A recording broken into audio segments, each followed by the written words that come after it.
ඔහුගේ මැතිවරණයේදී පාර්ලිමේන්තුවට තීරණයපත් වෙන්න බැරි වෙච්ච අය, මහජන ඡන්දෙන් ප්‍රතික්ෂේප වෙච්ච අය දැන් පාර්ලිමේන්තුව යනවා වෙනකොට YouTube යනවා. ගිහිල්ලා තමන්ගේ YouTube channel කීපයක් හදාගෙන අපේ චරිත ඝාතනය ගන්න පටන් ගන්න තියෙනවා. මේක දැන් ක්‍රමයක් වෙලා තියෙන්නේ. ඒක හරියට 90 දශකයේ දකුණු ඉන්දියාවේ චිත්‍රපටි වල වගේ. ඒ වගේ කතා හදනවා ඒගොල්ලෝ. හැබැයි ඒගොල්ලෝ දන්නේ ඒවට පැය 24ක්වත් පණ නැහැ කියලා. පැය 24ක්වත් තියෙන්නේ නැති කතා තමයි හදාගන්නේ. දැන් එහෙම හදපු එක කතාවකට උත්තර දෙන්න තමයි ෆැමිලි කරන්න තමයි අද අපි අපරාධ පරීක්ෂණ දෙපාර්තමේන්තුවට ආවේ. මේක අපරාධ පරීක්ෂණ දෙපාර්තමේන්තුවෙන් අතර නොවි අපහාස නඩුවක් දක්වාම යනවා. විශේෂයෙන්ම මම කන්ටේනර් 323ක කාරණාවකට සම්බන්ධයි කියලා ඊයේ ඉඳලා පටන් ගත්ත YouTube කීප දෙනෙක් මඩ ව්‍යාපාරයක් පටන් ගත්තා. ඒකට හේතු කරගත්ත කතාව තමයි වරායට ගෙනලා තියෙන සහල් කන්ටේනර් 5ක් නිදහස් කරගන්න බැරි ඒවා පිළිබඳව තොරතුරක් ලබා දුන්නා. එක පුජ්‍යලයක් මැදිහත් වෙලා. ඔහු කියන්නේ ඒක නිදහස් කරගන්න බැරි නිසා රජයේ භාරයට ගන්න. නොමිලේ මේක ජනතාවට බෙදලා දෙන්න. ඉතින් අපි හොයලා බැලුවම කස්ටම් එකෙන් අහලා හොයලා බැලුවම එහෙම බෙදලා දෙන්න ක්‍රමයක් නැහැ. මොකද ඒවා ඉම්පෝට් ලයිසන් ඇතුවගෙන ආපුවා නෙමෙයි. මම මේ පුජ්‍යලයට පැහැදිලි කරලා කියනවා මේක ඉම්පෝට් ලයිසන් නැහැ. මේක රාජසන්තක කරන්න වෙනවා. ඔයාට මේක ගන්න ක්‍රමයක් නැහැ. බෙදලා දෙනව නම් රාජසන්තක කරලා තමයි බෙදලා දෙන්න වෙන්නේ. ඒ නොමිලේ දෙන එක උනාට ඩැමරේජ් එක කස්ටම් ගාස්තුව මිලියන 8.4ක් ගෙවන්න වෙනවා.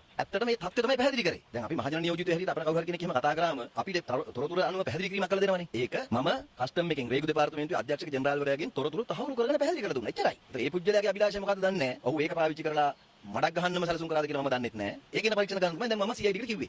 ඒ පුජ්‍යලයාගේ හාල් ටික යාට නිදහස් කරගන්න බැරි වුණ නිසා අපි ලවා. එයා ඒක චේතනාන්විතව YouTube අයට දුන්නාද? ඒක පරීක්ෂා කරන්න ඕනේ. එයා හාල් ගෙනාපු ක්‍රමයේ වැරදි නම් ඒකත් පරීක්ෂා කරන්න ඕනේ. ඒකත් මම සඳහන් කරා. මොකද එයාගේ ලෙටර් හෙඩ් පාවිච්චි කරලා තියෙන එක්සත් ජාතීන්ගේ මානව හිමිකම් සංවිධාන නමක් පාවිච්චි කළා. එහෙම නමක් පාවිච්චි කරන්න පුළුවන්ද? ඒක පරීක්ෂා කරන්න ඕනේ. ඒ විතරක් නෙමෙයි. ඒ තොරතුරු ව්‍යාජ ලෙස සකස් කරලා මගේ හඬපට විකෘති කළා. හඬපටේ විකෘති කරලා අරගෙන සමාජ මාධ්‍ය වලට දාලා ඇමතිවරයෙක් හැටියට මහජන නියෝජිතයෙක් හැටියට මට කරපු චරිත ඝාතනය. ඒකත් පරීක්ෂණ කරන්න ඕන. මෙතන තුනක් තියෙනවා එතකොට. මේ පුජ්‍යලයා ගැන පරීක්ෂණ කරන්න ඕන. ඒවා සමාජ මාධ්‍ය වලට විකෘති කරලා දාපු අය ගැන පරීක්ෂණ කරන්න ඕන. මේකෙන් අපිට වෙච්ච හානිය පරීක්ෂණ කරන්න. ඒ විතරක් මේ කාලය. දැන් අපි මහජන නියෝජිතයෙක් හැටියට මන්ත්‍රීවරු ඇමතිවරු මේ බජට් කාලේ අයවැය කාලේ පාර්ලිමේන්තුවේ ඉන්න ඕන. මට ආයතන 20 ගණනක් තියෙනවා. ඒ වගේ වැඩ කරන්න ඕන. ඒ වෙනුවට අපිට මේ CID ඇවිල්ලා පැමිණිලි කරන්න වෙලා තියෙනවා. දැන් මේ පැමිණිලි වලට ආයි තොරතුරු දෙන්න එන්න වෙලා තියෙනවා. ඒක නිසා මේක කරන්නෙම අපේ ගමන කකුලෙන් අදින සලස්මක් මේ. විශේෂයෙන්ම අපිව චරිත ඝාතනය කළ වටන්න උත්සාහ කරන එකක්. නමුත් ඒගොල්ලෝ දන්නේ අපි එහෙම වැඩ නැහැ නෙමෙයි. මඩ ගහලා අවලාදන කරලා අපි වටන්න බෑ. ඒක ඕනෝටත් වඩා ඔප්පු වෙලා තියෙනවා. ඕනෝටත් වඩා ඔප්පු කරලා තියෙනවා. ඔප්පු වෙලා තියෙනවා. ඉතිහාසෙත් ඔප්පු කරලා තියෙනවා. ඉතින් අපි කියන්නේ මේ මහතුරුන්ට මීට වඩා හොඳයි සාධාරණ විදියට දේශපාලනය කරන්න. ඊළඟ ඡන්දෙදී පාර්ලිමේන්තුව වෙන්න පුළුවන් විදියට දේශපාලනය කරන්න. අපේ ඇත්ත අඩුපාඩුකම් හොයලා ඒවා විචනය කරන්න. ඒක ප්‍රශ්නයක් නැහැ. අපි ඒගොල්ලෝ අපි විචනය කරයි කියලා උසාවියෙන් නැහනේ. CID කරේ නැහනේ. අපි අඩුපාඩු කරනවා අපි හදාගන්නම්. ඒක නෙමෙයි මේ කරන්නේ. මේ කරන්නේ හිතාමතා සැලසුම් කරලම අඬ විකෘති කරලා මඩ ගහන ව්‍යාපාරයක් අර බලන හින්දි චිත්‍රපටි වල